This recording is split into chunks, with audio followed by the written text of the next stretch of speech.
국민들께서 받아들이시는 거겠지만 네. 일단은 공직자가 사과라는 건 기본적으로 사실을 인정하고 그 인정을 바탕으로 국민께 어떤 숭고한 마음을 표현하는 건데 국민들께 큰 허탈감과 실망감을 드렸다는 점을 스스로 이제 솔직하게 고백하는 심정으로 인정을 네. 대통령이 하셨습니다.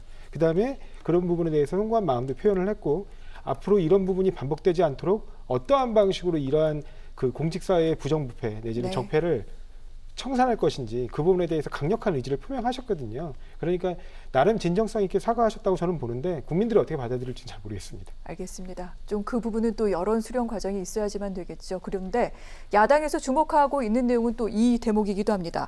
그동안은 철저 수사, 재발 방지를 강조했었는데 어제부터 등장한 단어가 있습니다. 부동산 적폐라는 그 말인데 적폐, 사실은 과거 정권에 대해서 얘기했던 말이기도 한데 이번에 이 부분이 등장한 데 대해서 좀 야당은 발끈하는 대목이 있기도 합니다. 최 변호사님 어떻게 들으셨습니까? 그렇습니다. 과연 이것이 사과인가? 저는 세 가지 측면에서 문제가 있다라고 봅니다. 뭐냐 하면은 첫 번째, 투기 주체를 일부 LH 직원들 의혹이라고 했다는 네. 축소했다는 점에 대해서 부적절하다. 두 번째, 지금 말씀하신 것처럼 부동산 문제가 된 것은 그 MB 이 박근혜 정부가 아니고 이번 정부 들어서 부동산 폭등되면서 문제였기 때문에 본인 정부에 있어서의 문제에 대한 사과는 없이 적폐라고 해서 마치 이전 정부에 뭔가 있었는 것처럼 했다는 것 사실 자체에 대해서 사과라고 볼 수 없다는 점, 나아가서 시기가 너무 늦었다는 점. 떠밀리고 해가지고 지금 이제야 그 사과를 했다는 것이 과연 진정성이 있느냐 이런 얘기가 있는데요. 말씀드린 것처럼 먼저 투기 주체와 관련해가지고는 문 대통령은 일부 LH 직원들의 투기 의혹 사건이라고 네. 얘기를 했습니다. 그러면서 얼마 전에 어떻게 했죠? 청와대 그 비서관 이상 했더니만 아무도 조사했는 그 투기했는 사람이 없다. SH공사, 서울공사 해봤더니만 투기했는 사람 아무도 없다라고 하는데 그 국민들 누가 믿습니까?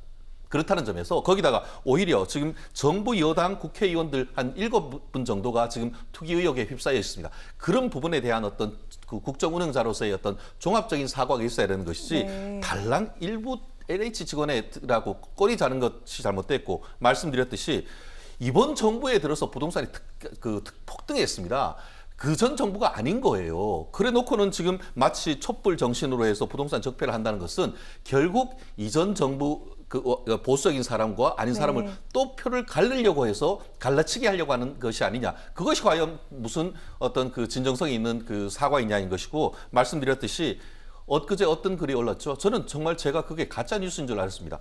페이스북하고 트위터에 본인의 사저와 관련해서 글을 올리면서 적법 절차로 진행하는데 지금 야당에서 선거인 것은 알지만 이렇게 문제 제기하는 것이 정말 좀스럽다 이런 얘기를 했습니다. 저는 그것이 실화냐라고 생각했는데 그런 맥락에서 이런 사과가 과연 국민들에게 다가오겠습니까? 네. 오히려 문재인 대통령께서 지금 11년 도시농부로서 이 네.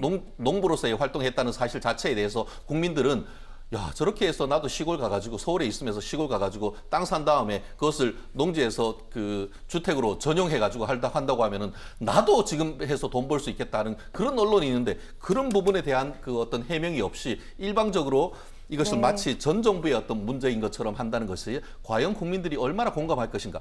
오히려 불난 이 부동산 시장의 국민들의 마음에 부채질한 것이 아닌가 그렇게 보입니다. 네, 제가 근데 한 마디 좀 말씀드리겠는데 드리겠습니다. 일부 네. LH 직원의 특기 의혹을 접하면서라고 표현한 거예요. 네. LH 직원에 한정한 게 아닙니다. 그다음에 국민들이 근본적인 해결책을 요구하겠다는 점도 적시를 했어요. 잘 알고 네. 있는 거죠. 그리고 아까 정말 뭐 가짜뉴스 운운하셨는데 매곡동 사전 문제가 진짜 가짜뉴스예요. 왜냐하면 농지법만 딱 보면 나옵니다. 농지법 2항에 뭐라고 나옵니까? 농업 경영과 상관없이 그러니까 그 계획관리구역 같은 곳인데 농지 전용이 허가된 곳에 농지 취득은 누구나 가능합니다. 네. 그리고 그걸로 다 농지 전용 허가를 받아요. 그리고 다 돈도 냅니다. 농지 전용 부담금과 개발 부담금을 다 내요. 그래서 개발 이익 자체가 네. 이 법 시스템 자체로 환수되게끔 되어 있습니다. 그리고 지금 여러 번 얘기하지만 그 전에 매곡동에 사시다가 네. 그러니까 경호처의 문제로 다시 집을 구해야 되는 상황이어서 구한 거예요. 바로 옆 동네에서 구하신 거예요. 그리고 기존 그 매곡동에 있는 주택도 가격이 떨어졌습니다. 워낙 시골에 있거든요. 근데 그걸 가지고 자꾸 투기하고 연결시키는 거 자체가 전형적인 가짜뉴스인 겁니다. 이게 농지 취득 가능한 거 다 아시면서 농지 취득이 안 되는데 네. 취득한 것처럼 그렇게 몰고 가는 행위 자체가 가짜뉴스라는 겁니다. 네.